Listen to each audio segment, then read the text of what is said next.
Okay.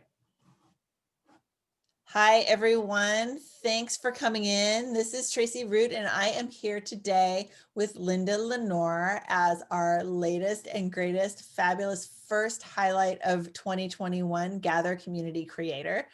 Linda, I'm so, from when you first joined our community, I was so excited that you're here, and I'm thrilled to get a chance to talk with you today and have the people who are watching understand more about who you are and what you do. So why don't we start off by just doing a quick introduction, like tell us who you are, where you are, and what your business is all about. Oh, great, Tracy. Thank you so much. It's great to be here on this wonderful day. Um, my name's Linda Lenore, and I'm a Feng Shui master. Now, what that really means is that I have really explored what the built environment does and doesn't do for us. So let me give you a little bit of how I got into it. One of my questions that I ask people is, what if your house actually holds all the happiness, the secrets to the happiness that you want, but you didn't know it and you weren't using it? And what I have found in my 35 years of doing feng shui has been that the more we interact with our home, the more we love with our home, the more our lives can change to be what it is that we want. Let me Mm, give you a little background of how I got yeah. into the feng shui, because that's usually the first thing people say. Because first of all, I'm not a male, an Asian male, and feng shui masters are typically, until Typically. the last 30 or so years, have been male Asians. I have an interior design background. I'm going to keep this story really, really short. I have an interior design background. I went to a trade show for interior design, and I happened to walk into the auditorium before a presentation on feng shui, not knowing anything about feng shui or anything regarding that. This was 35 years or so ago, and no one was doing Tai Chi that I was hanging around with. There probably were people, but I certainly didn't know any. Very left brain analytical background that I have, computer programming and things like this. But I Mm, had wanted to fix up my own home. So I started taking design classes, and in the process went to this trade show. And in the trade show with this particular program, sat down in the front row of the auditorium after 6 days of walking the trade show. And all of a sudden I realized I was one of a handful of people not of Asian descent in this room. Decided I was in the wrong place. Started to grab my things, and just then a master walked in with 6 other people behind him in a processional. And he only spoke Mandarin. mm, During the course of this, there was a translator. There were things that he was saying with the translator that I could understand. And he was talking about children's area, family area, partnership areas. And I'm thinking, a child's bedroom, a family room, and maybe the mhm, master bedroom.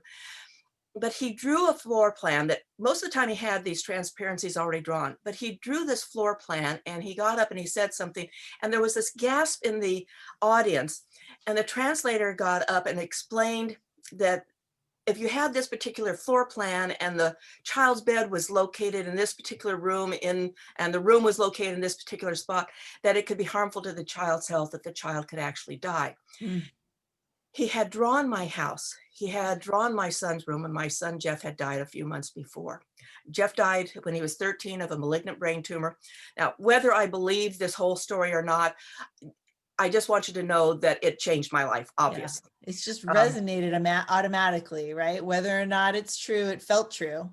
yeah, it was like, how can you do this? What's, they're just, it hits you. It just hits you. Mhm. Um, and in doing that, there was another program later on that afternoon that I had to go back and find out what he was talking about. None of it made any sense. Nothing from a design perspective made sense. Nothing from my religious background made sense with what he was talking about. Nothing. But I had to find out more. And it took several months, like 6 months, before I found where there were classes. This was long before we had the internet and could find out things. There were no books on feng shui. Huh. And I think the first book was written in like 1985, and this was right around that time frame. Yeah. So I looked for classes. I tried to find out what was going on, and I will tell you, I've studied with 22 masters around the world. I'm probably their worst nightmare because I'm like that 2-year-old child. I'm always asking why. Why do you do this? Why do you say this is going to happen? What's the correlation between it? And most of the masters got quite upset with me. And actually, I got kicked out of a couple of different schools. Oh, really? um, I was being disrespectful, but I didn't know that I was being Mm, disrespectful. It's a whole different, cultural makeup. sure.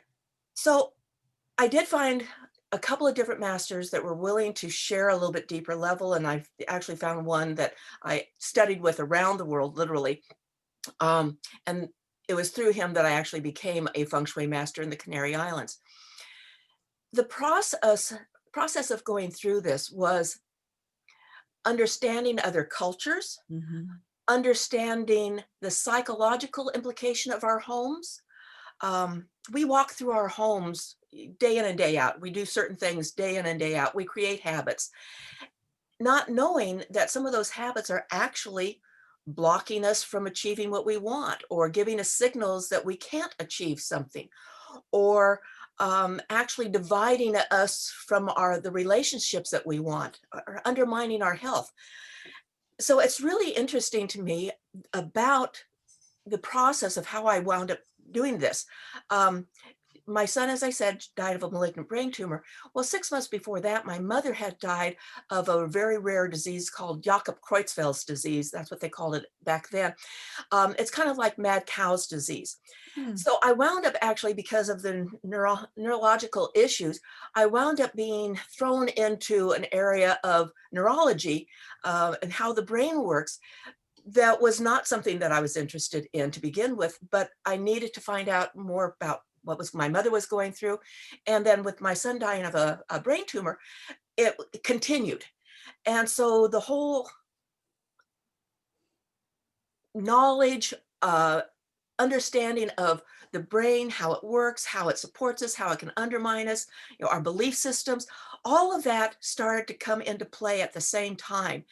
And there was a book that I found in a antique store of all places in the Mendocino area. I used to live in California. I was native California up until about 3 years ago. And we had gone to Mendocino and I saw this book and I opened up this book. You know how sometimes a book falls and just Mhm. literally falls in front of you, or you turn to something. I literally turned to this page that showed the brain, and it had all these different areas of the brain as they were represented as parts of our lives. Huh. And it's what is known as the bagua in the feng shui world. And I'm going, oh my goodness, I need to get that, until I saw that it was like $2,000 for this antique book. Oh, I said, well, wow. no, I don't need it.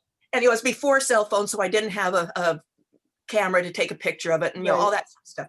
But it made an impact. It was like, okay, here's a 150-year-old book that shows the brain, and it's laid out exactly like the bagua. Which is one of the schools of feng shui, and it has the 9 different areas of life. And I won't say all of them, but it talks about your career, finances, relationships, fame, health, things like this. Yeah. And it was identical. And I'm going, wow. And so everything just kind of started gelling, and I understood what was going on within our homes. I also question things. So, even though the masters or someone would say, do this, it was like, well, this is kind of strange. I'm not sure I really want to do this. And I'm certainly not going to tell other people that I'm doing it. So, was it when I did things, was I changing my own perspective? Was I changing the energy in Right. the house? So, there was a lot of back and forth that was going on with this whole process. And ultimately, it's a combination. It's a combination of what's going on in your home, how you interact with your home, your belief systems, all of these different things come together. And what I love to do is to help people discover what's working in their home, what's not working in their home, find beautiful, easy things that they can do to change their home. Um, Being in the design field, there's this perception, and I've gone into that mentality of, you have to have the latest and the greatest, the most beautiful, the most expensive um, gadget. And the reality is most people are happier when they don't have the latest, greatest, when they've got family, when they've got items that have special meaning to them, Mhm. when they trust their intuition to move things around accordingly. So what I try to do is to help people to understand how the house is, impacting your life. Mhm. Um, what in your life would you like to change? Where in your house you might find the possible issues that are going on, what you can do to change it, easy ways of doing it, getting getting resourceful. You don't have to have the money to do it. When I first, and I'm rambling, when I first moved into a house that I lived in Redwood City, I was broke. I'd gone through a bankruptcy. I had been diagnosed with cancer. Mm. Um, I actually had planned on committing suicide. I mean, it was just a really Oh my dark time in my goodness. life. Yeah. But I had this moment where I started journaling. I think had someone had told me about the artist way with Julia Cameron, and I started writing. And all of a sudden, I started realizing there were certain things that the house needed, that I needed to change in the Mhm. house, that just didn't feel right. Feel right. Yeah. And I didn't have the money. I was actually renting the house to begin with, and I had the opportunity to buy it later on. But I started to learn that I was being guided, by a higher power or intuition or however you want to address it, as to what needed to change in the house to change the energy. Mhm. And I just started visualizing that. And the more I visualized it, the more those things started happening, or I started getting the resources to be able to do it. And that's what I love to help people do is to don't take what you've got and say, well, this is the best that life has. This is the best I can have in my home. Start dreaming, start Mhm. having a vision of what it is that you want. And then let your house be the the map, the location where you start to change some of that. Yeah. And um, invariably what happens is you do start to change it. And then also when you change what's going on in the house, what you thought you wanted may change. Yeah. You may get what you want. You may regret getting what you Right. want. And so, the process is a very interactive process where, you try something, you get it, you don't get it. What do you want to change? What do you need to change? And the whole process has been looking at your home, looking at your life, and not settling. Uh, Mhm.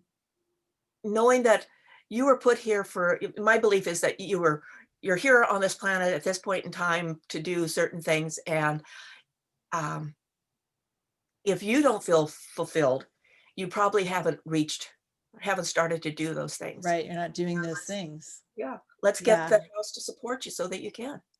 You know, Linda, what I love about you and the way that you talk about feng shui, talk about how you serve your clients, and even those of us who aren't your clients, you're serving us too. It's so accessible, right? I think a lot of people think that they need to know more and understand, right? Like you said, you asked a ton of questions, but a lot of people I think are maybe like they don't know what questions to ask. So they just like it's this thing that they don't get, or they just think that it's just like put a plant in a certain spot. Like the basic, low level things that you see, like on a infographic or whatever. But what I love about the way that you talk about all these things is that there's no right and wrong, but there's so many levels of possibility, right? Definitely. It's just like it could be so many things. And if that's not serving you now, well, what if you made a small change, Yes. right?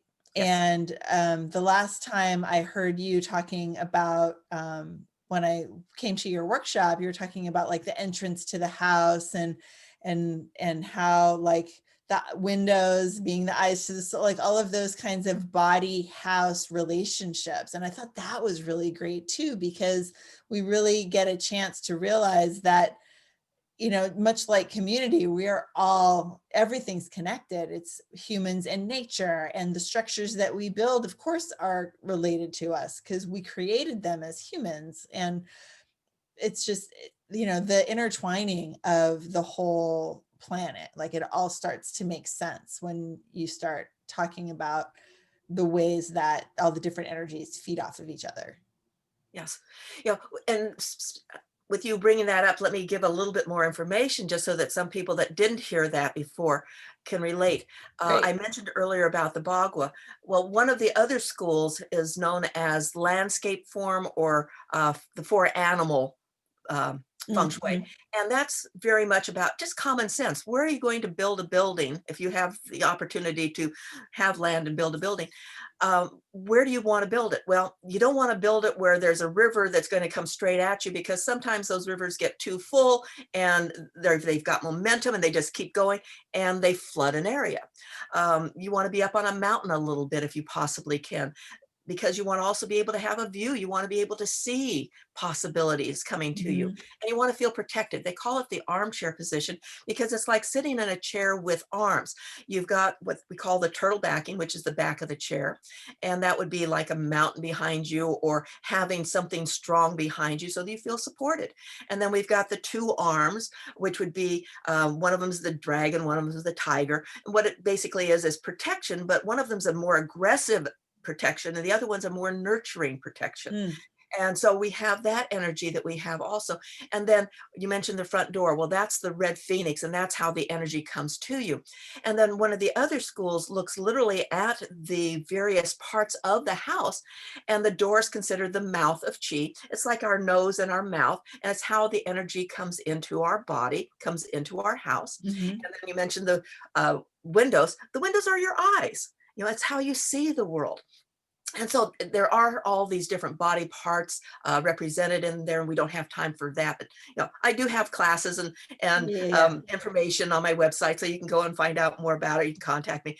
But the situation is, if you don't have the entrance, the outside of your house welcoming, how in the world are you going to welcome anything wonderful into your life? It's like you're Yeah. pushing something away. You don't want it. Well, no, Yep. clean up the broken things, the dirty things, and make it beautiful. Right. And beauty lies in the eyes of the beholder. So, if you like the color red, great. If you don't like the color red, or you like purple, go with black. I don't care. But do something that you love and have it outside. And one of the things that I learned in the process with feng shui is our intention. When we get emotionally involved in something, we Mhm. have four bodies. We have the physical, mental, emotional, and spiritual. And physically, you're maybe doing something. Mentally, you may be picturing what it is that you want to do. But when you get emotionally involved to the point where you scream or you cry or you yell, ready for your tea, you're getting emotionally involved. And when you get to that point, you can literally do something wrong from the feng shui principles, but it's the right thing for you, and you Right. change the energy. Yeah. Yeah. So your emotions, and your vision of what you want is so powerful, and so many of us overlook that. Yeah. I love that. And I think that that's, whenever people ask me about Gather and about, creating this thing that people didn't even know, why it was needed, what it was needed. What I found was, as I was moving forward, that like there was no wrong answers. Like because I was so excited about the prospect, that any obstacle was just like, oh yeah, okay, well, I'll just do something different. And it just kept going without ever getting frustrated or discouraged, or ever thinking that, well, maybe this isn't the right idea, right? Because I had that mental, emotional, all of the different investments in the direction that we were going. I have a question for you. Yes. So Hopefully I obviously, have an answer. I'm sure you do. So you've been doing this a really long time. You've studied many, many years. Do most masters work in different, like you have all these different schools that you kind of touch on, or these different, I don't know what the right word is, if school's the right word or whatever, but you're talking about the bagua and the this and the that. do most Feng Shui masters work in such a variety of different ways? Like that seems unusual. It is more common now than it used to be. Okay. But I think I might have been one of the first ones that used a You're such a rebel. modalities because I wasn't getting the answers. I was always questioning. And in fact, what happened was kind of an interesting story about how feng shui came to uh, the Western world. And I'm going to Mhm. specifically talk about North America for just a minute. And that there were different masters that had different schools. And then because of the political unrest in Asia, many of them left. And it was Mhm. interesting how they migrated to um, large cities that had Asian populations, and most of them landed in a different city. So there's a strong school in Toronto, in Vancouver, both in Canada. There's one in Seattle, San Francisco, New York. So there were a number of different masters that landed in different areas, and so people in the San Francisco Bay Area were really exposed to one of the Buddhist philosophies Mhm. of feng shui. Not all the schools of feng shui have a religious aspect, but this particular one had a Buddhist philosophy background, and it was based on the bagua. So most of the people in the San Francisco Bay Area to begin with only knew about that school and were very much Gotcha.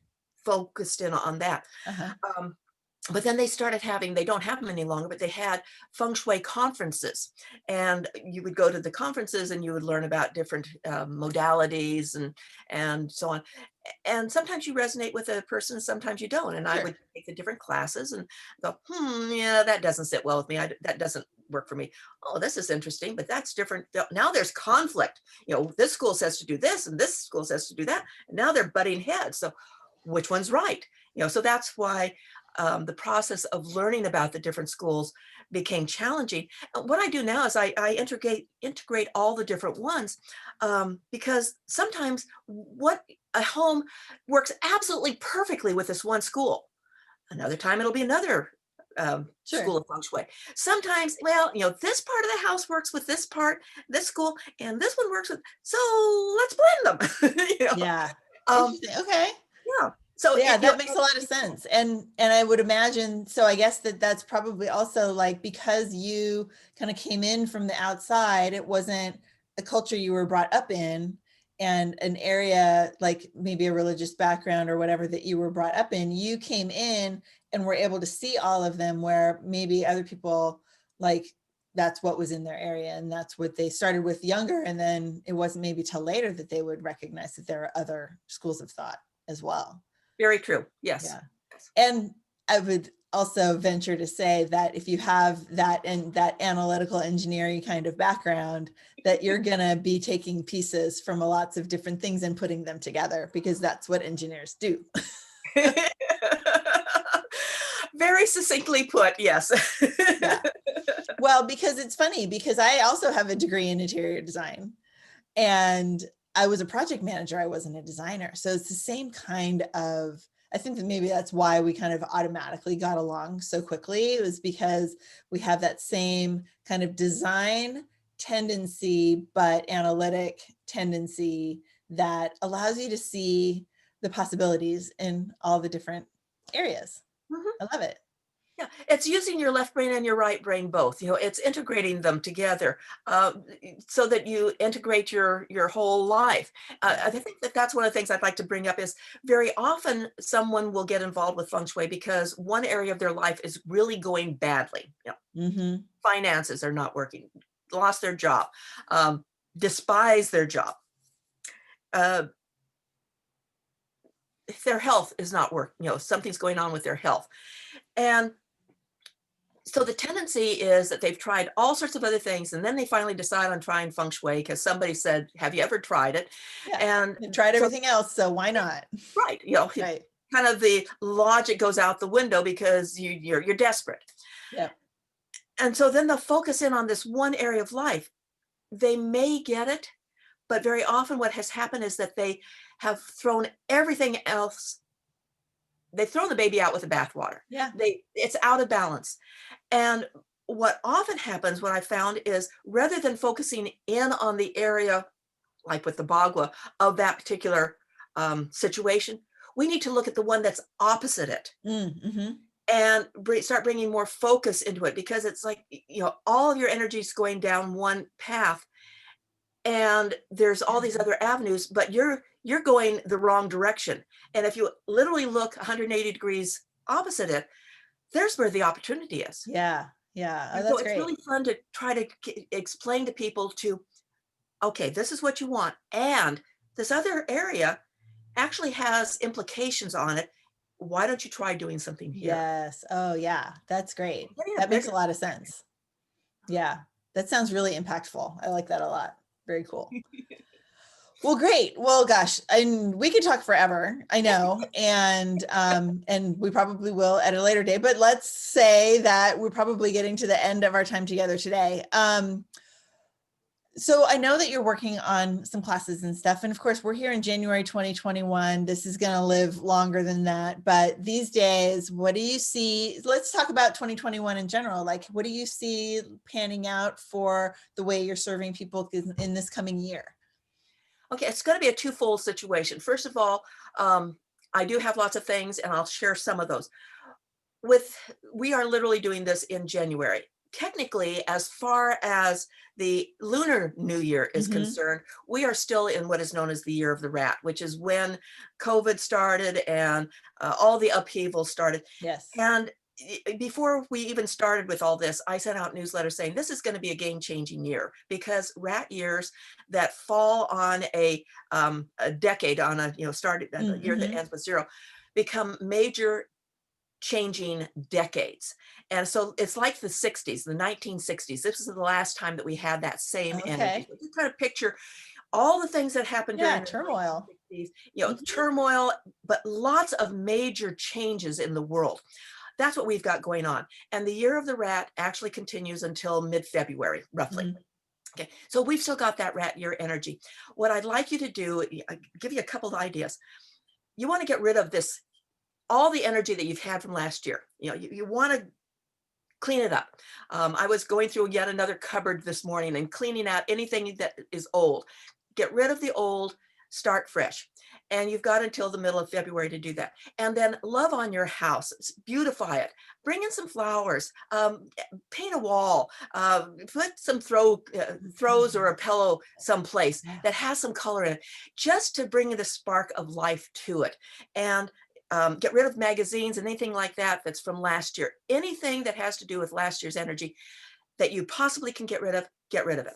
Okay, I now, don't think you're going to have a lot of disagreements of people wanting to get rid of things from 2020. just emphasizing the point. Yeah. Let me shake you, get rid of Get rid of it all. it. Too Okay, funny. now, the next animal is the year of the ox or the cow. And that starts, as I said, in mid-February, roughly.